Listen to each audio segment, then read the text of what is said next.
dossier, puis je te dirais ce qui m'a mis un peu au monde dans ce domaine-là du true crime, c'est que moi, je viens de Saint-Léonard-d'Aston et en 1983, moi, à ce moment-là, j'ai 9 ans. Je viens d'avoir 9 ans. Je suis né au mois de juin, moi. Fait que je viens Stéphane, c'est le plus jeune journaliste de Saint-Léonard-d'Aston. Non, là, j'ai plus ça. Là. Fait que j'ai 9 ans. Il était avec René Lévesque dans les 4 concentrations. 9 ans. C'était lui qui chauffait. C'était lui qui chauffait. Il était René, on s'en va sur Sainte-Catherine. Non, continue, excuse-nous. Mais j'étais déjà très curieux à cette époque-là. Moi, rapidement, j'ai écouté les nouvelles. Moi, mon père, chez nous, c'était les nouvelles. On écoutait les nouvelles. Okay. Tu sais, bonhomme, oublie ça. Là, à 6 heures, c'était les nouvelles. Puis écouter les nouvelles. Puis le journal. Moi, il y a tout le temps eu un journal dans la maison. Puis je lisais ça. Fait que c'est ça. Fait que là, à août 83, il y a une petite fille qui est enlevée au parc des Voltigeurs, qui disparaît. Ça, c'était un camping à Drummondville. Le camping du parc des Voltigeurs. OK. La petite fille, elle s'appelle Mélanie Decamp. Fait que ça crée la commotion, tu sais, un enfant de 9 ans dans ces eaux-là qui disparaît. Et là, ça amorce une enquête et ça occupe, bien qu'il n'y avait pas de canal continu à cette époque-là. Elle avait... ça, c'est arrivé alors que toi, t'avais 9 ans, quoi? Non, moi, j'avais 9 ans. Mais ta minute, elle avait peut-être pas 9 ans. Mais en tout cas, elle était jeune. Il est venu avec sa documentation, puis tout. Ouais, c'est ça, parce que je veux pas... En tout cas, comme tous les invités que tu reçois, là, super bien documentés, puis... préparé.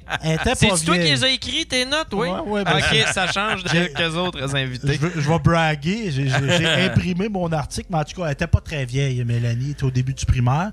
Fait qu'elle disparaît. Et là, branle-bas de combat de Drummondville. Moi, j'ai été Saint-Léonard, c'est une vingtaine de minutes de Drummondville. Okay. Fait qu'on entend beaucoup parler. Et là, il y a un gars qui est arrêté, qui s'appelle Michel Derry. Puis le gars en question, Michel Derry, est pas étranger à Saint-Léonard. Moi, il était déjà venu chez nous, Michel Derry. OK. Donc, le tueur de cet enfant-là, il est venu à Polyvalente à Saint-Léonard. Aïe, aïe, aïe. Et puis là, quand c'est sorti, puis ma mère nous a toujours dit ça. Ouais, mais il est jamais rentré dans la maison. Il venait jouer dans la cour, mais il est jamais rentré, puis tout ça. Puis cet homme-là, le Michel Derry en question, c'était un gars qui était très petit. Un corps d'enfant. Tu sais, genre, pas un nain, tu sais, les nains potelés, là, mais tu sais, un retard de croissance, là, très petit. Un genre de Sébastien Benoît. Et, pas un nain, mais Sébastien Benoît. Et le Michel Derry en question, déficience intellectuelle légère. OK. Tu sais, pas comment dire, pas assez fou pour mettre le feu, pas assez fin pour l'éteindre. Pas Sébastien Benoît. Ah, Chris, j'aime cette expression-là. T'as jamais entendu ça? Pas assez fou pour mettre le feu, pas assez fin pour l'éteindre. Tabarnak! De la face à la cuisine! Ah, je me suis trompé. C'est pas ça. Non, je voulais faire... C'est un jeu, j'ai fait un procès. Net.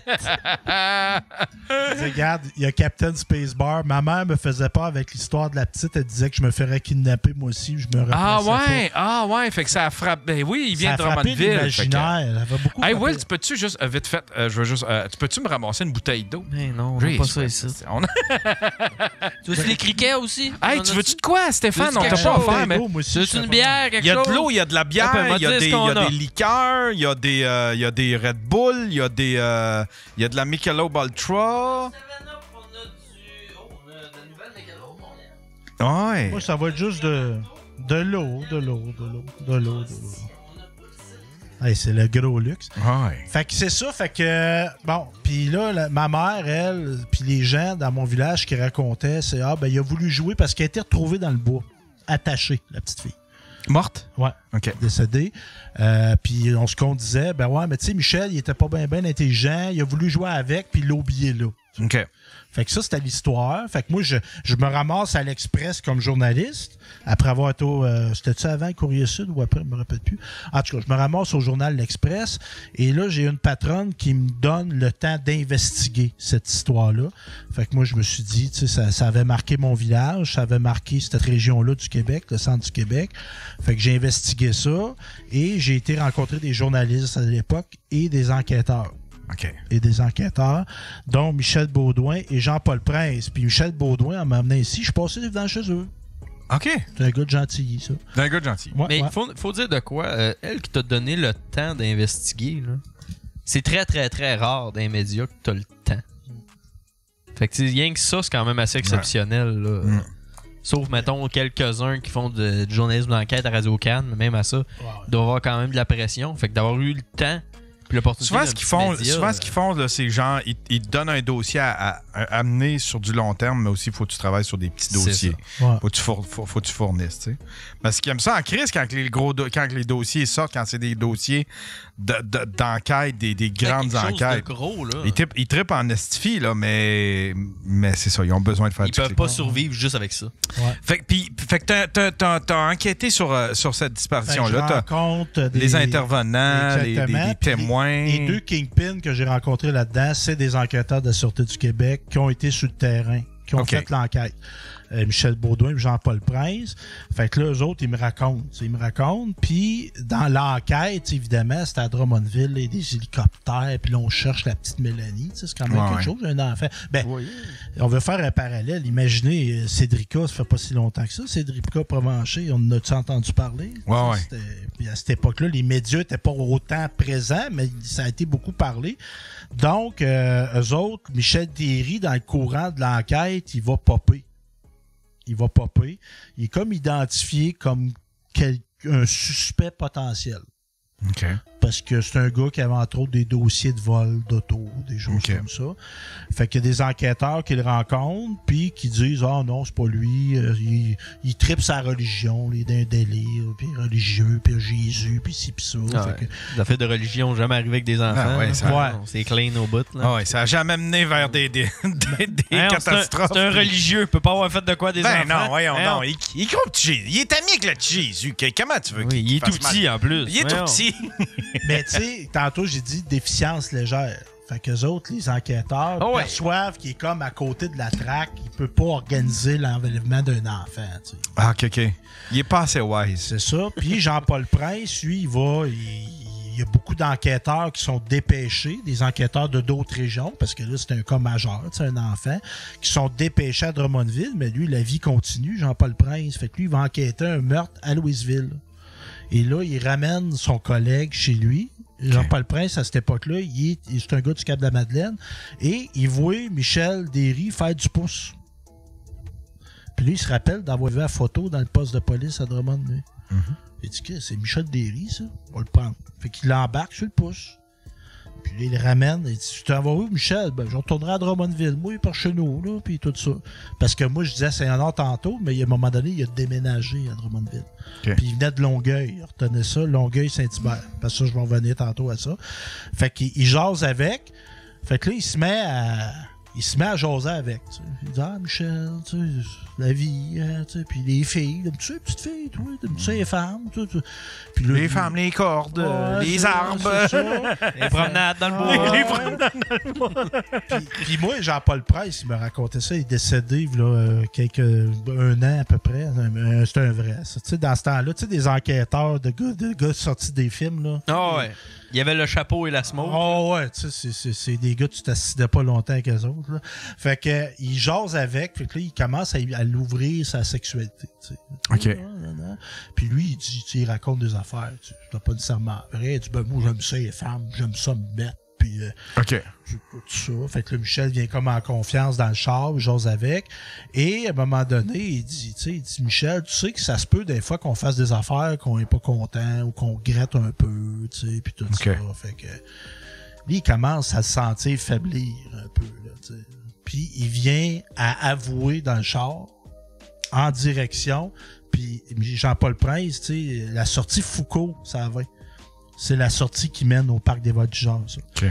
Et il fait passer là.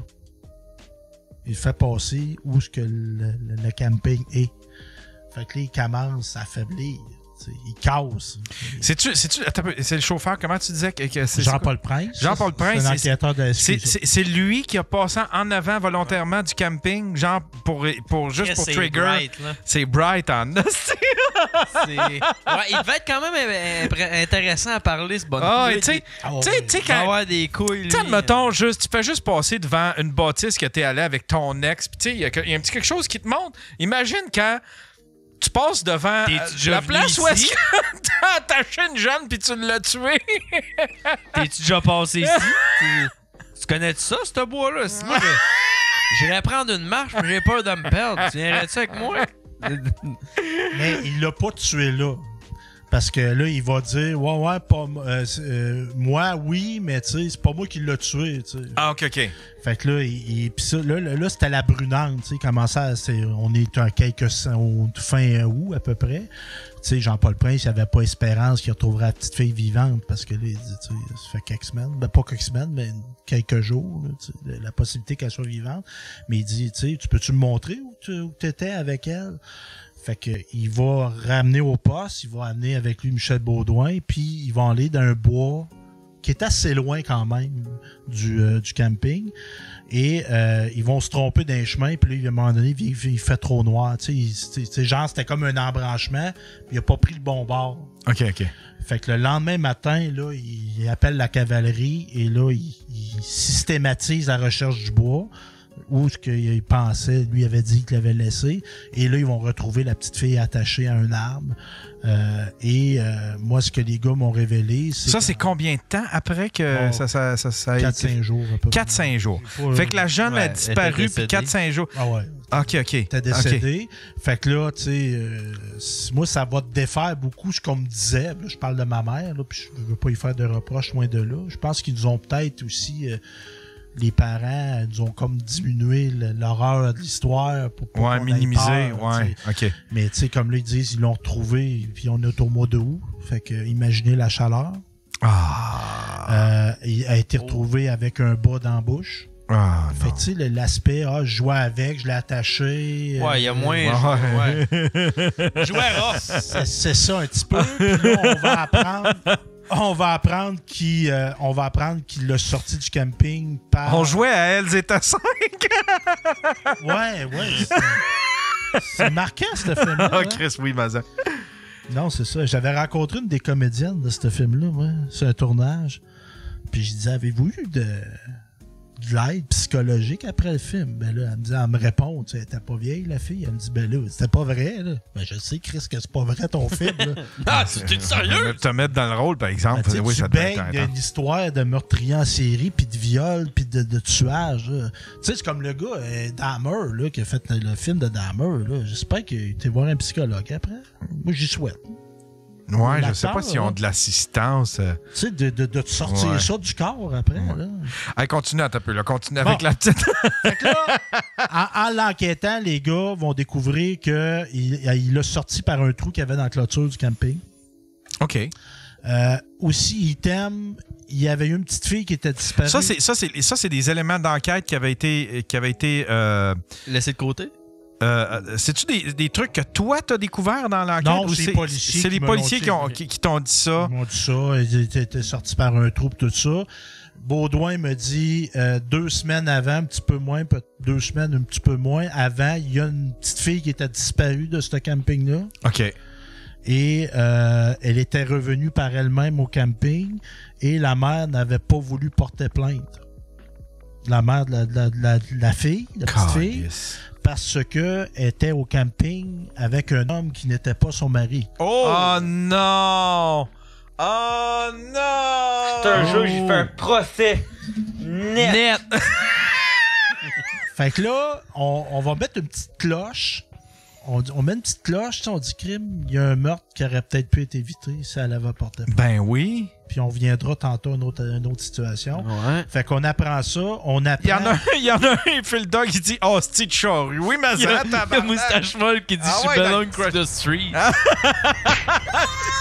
ouais, dans le crusher, la calice. Ça va y apprendre à poignarder des messieurs. La petite impure, qui ramène ses amants au camping.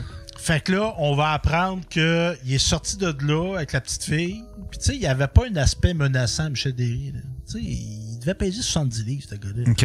Fait que tu sais, il faisait pas peur. Tu sais, moi j'arrive, je dis « Hey, ma petite fille, viens avec moi. » Ah, toi, non. Tu sais, je vais y faire peur, toi, ici. Ouais. Avec l'aspect qu'on a. On est beau pareil. Ouais, puis c'est de même qu'on stéréotype des violeurs. On les imagine grands, gros, on les imagine souvent avec un gilet blanc, puis les aisselles roses. Les aisselles roses. Les jaunies, puis plein de graines de chips dans la barbe, puis la vanne blanche. Mais c'est pas un tout le gilet temps ça, vert, là, puis les cheveux longs, puis... Ça fait de même. Ouais, tu sais, les gros clichés, là. Ouais, c'est ça. Fait qu'il était pas gros, il était... Puis il faisait pas peur. Pas menaçant. Fait que là, lui, il va l'amener. Il l'a sorti du camping, puis il l'a amené chez eux. De force ou pas? Il y a un témoin qui a rapporté par la suite qu'il l'a vu le tenir main dans la main. OK. Elle se débattait pas, elle était avec. Je sais pas ce qu'il avait promis. Et lui, il est parti du camping des Voltigeurs et il y a une grosse église à Drummondville, l'église Saint-Frédéric. OK. Et lui, il restait dans un bloc à côté de l'église. Il restait dans le sous-sol, là. OK. Fait que là, apparemment qu'il l'aurait amené là. Elle aurait couché là. Fait que l'état, pour ceux qui se posent la question, l'état dans lequel le corps a été retrouvé permet pas de conclure qu'il y a eu agression sexuelle. Là, mais OK. un gars amène une petite fille, un gars comme lui amène une petite fille dans chez eux, on peut penser ce qui est arrivé. Fait qu'à un moment donné, il y a... Puis en même temps, tu sais, ça c'est des années... 83.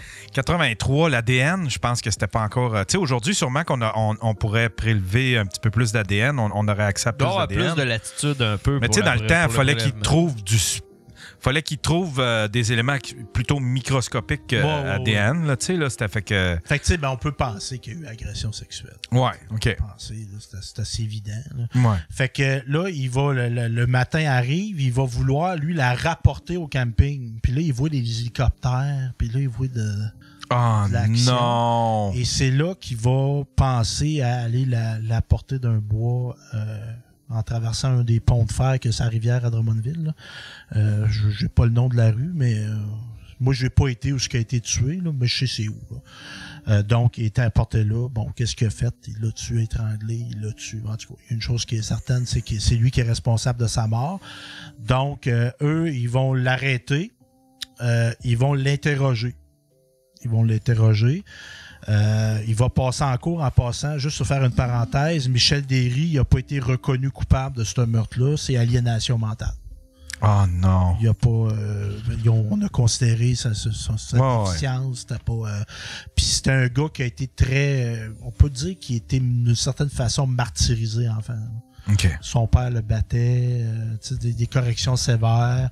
Moi, on m'a rapporté, il y a des gens qui ont été à l'école avec, à la polyvalente, à Saint-Honor, ils se faisaient intimider, puis c'est pas une raison pour tuer des enfants, là, mais c'est un souffre-douleur, ce gars-là. Là. Okay. Puis il y a un de ses oncles, à un moment donné, son père part de Saint-Honor, et c'est un de ses oncles qui en prend la responsabilité.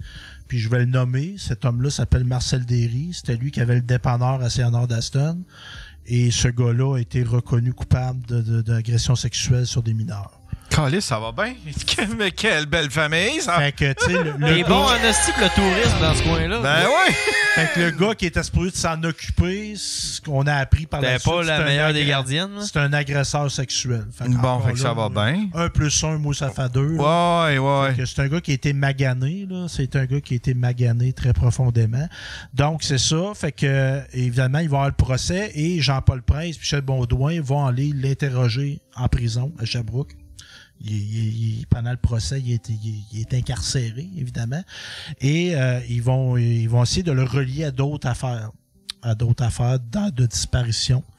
Et entre autres, ils vont le relier à la disparition d'une petite fille en 72 à Saint-Hubert, qui s'appelle Chantal de Montgaillard. Et ça, c'est une des affaires, moi, que j'ai révélé dans l'article qui n'avait jamais été dit, là. Eux, ils ont établi un lien entre la disparition de cette petite fille-là, qui était pas très vieille, je pense qu'elle avait 5 ou 6 ans. Et pourquoi Longueuil, Saint-Hubert, c'est que Michel Derry, avant de rester à Saint-Honor d'Aston, il a resté dans ce secteur-là. Et entre autres, lorsqu'il l'interrogeait, eux autres avaient des détails que seulement quelqu'un qui avait été avec cet enfant-là pouvait savoir, à savoir la couleur des sous-vêtements de la petite fille. Et lui, il le savait, la couleur des sous-vêtements. Fait que c'est quoi? C'est lui qui a avoué, dans le fond? ouais, ben dans le fond, il y avait d'autres dossiers d'enfants disparus. Fait que là, il dit, ben toi, t'en connais-tu cette petite fille-là, puis tout ça. Puis encore là, il l'a ramené d'une forêt, il l'a attachée. Mais la problématique, c'est que le corps a jamais été retrouvé. Oh non. Chantal de Montgaillard. Fait qu'eux autres, ils ont comme voulu faire un procès là-dessus, mais encore là, pas de corps. Puis le procureur, tu sais, il venait de se faire... il venait de ne pas se faire reconnaître pour aliénation mentale. Il dit, on va-tu refaire un procès pour se faire dire que oui, c'est lui, mais il n'était pas conscient de ce qu'il faisait. Ah ouais, c'est ça. Mais quand même, ne serait-ce que pour élucider, il me semble que ça aurait dû être fait, ne serait-ce que pour élucider le meurtre pour les parents de la petite Montgaillard, quand même. Là, en effet. Fait que c'est ça, moi j'ai écrit ça, cette révélation-là qui était reliée à un autre meurtre. Et là, il y en avait deux. Est-ce qu'il y en a d'autres? Fait que là, moi, quand j'ai écrit là-dessus, c'était en suspens, parce que c'était un comportement qui semblait avoir été répété. Moi, j'écris mon article. J'apprends que l'article déclenche une enquête de la Sûreté du Québec. Wow! Parce que là, les gars de la Sûreté du Québec qui ont fait comme moi, ils ont été voir Jean-Paul Price, puis ils ont été voir Michel Baudouin. Et moi, je présume qu'ils ont essayé de tracer partout ce qui était. Parce que ça, c'est un gars qui a été placé à différents endroits. Parce qu'il y avait des parents qui étaient pas capables de s'en occuper comme du monde. Fait qu'il y a eu un parcours. À partir du moment qu'il a été reconnu non coupable pour aliénation mentale, il a été enfermé à Pinel. Okay. Mais Pinel, parfois, ils ont des places où ils peuvent rester ou qui sont relativement autonomes. Ça m'a été confirmé par une dame qui travaillait dans une ressource comme ça. Et je sais pas si c'est comme ça maintenant, mais à cette époque-là, dans les années 90, là, elle me disait, moi, il y avait des résidents, ça c'était à Pointe-aux-Trembles, des résidences, des appartements semi-surveillés, reliés à Pinel. Elle dit, moi, il y a des gars qui restaient là, ils allaient chercher des cigarettes à plumes à Oka, puis ils revenaient. Oh! Fait que pour la supervision, là, ouais. il était capable de se rendre l'autre bord, puis fait qu'elle disait, moi, tu sais, elle était très inquiète que Michel Derry ait peut-être commis d'autres crimes à cette époque-là. Fait que c'est ça. Fait que va déclencher une enquête et à un moment donné, bon, le temps passe. Moi, là, bon, j'ai fait cet article-là. Tu sais, bon, à un moment donné, tu passes à d'autres choses. Et là, pop sur mon courriel la photo de Michel Derry. J'ai reçu un courriel de la police de Montréal. Michel Derry arrêté. Donc, il a été arrêté à nouveau. Ça, c'est en quelle année? Ça, c'est là 3-4 ans, à peu près. Wow! Parce que l'article a fait en sorte que il y a des victimes qui sont sorties du silence. Une victime, ça, c'est en 76-77, Sainte-Eulalie. Une victime qui est sortie. Moi, je sais pas les noms, fait que je pourrais pas les nommer. Il y a pas eu, comme dans le cas de la députée, là, il y a eu une levée d'interdiction. Un ordre de non-publication. Moi, il n'y a pas eu de levée d'interdiction. Oui. Fait que même si je savais les noms, je pourrais pas les dire, mais je ne sais pas les noms des deux victimes. Fait qu'une victime, c'était en 76-77 à Sainte-Eulalie. Il était en famille d'accueil, là. Et la petite fille, c'était chez ses parents ou qui était en accueil. Et elle a été agressée sexuellement par lui. Dans cette maison-là. Et tu sais, tantôt je disais petite cloche, la madame là, ben petite cloche, la petite fille, elle l'a dit à sa mère. Elle a dit quoi à sa mère? Elle a dit Michel, il m'a agressé sexuellement. Puis sa mère a dit c'est pas vrai. Ah, si.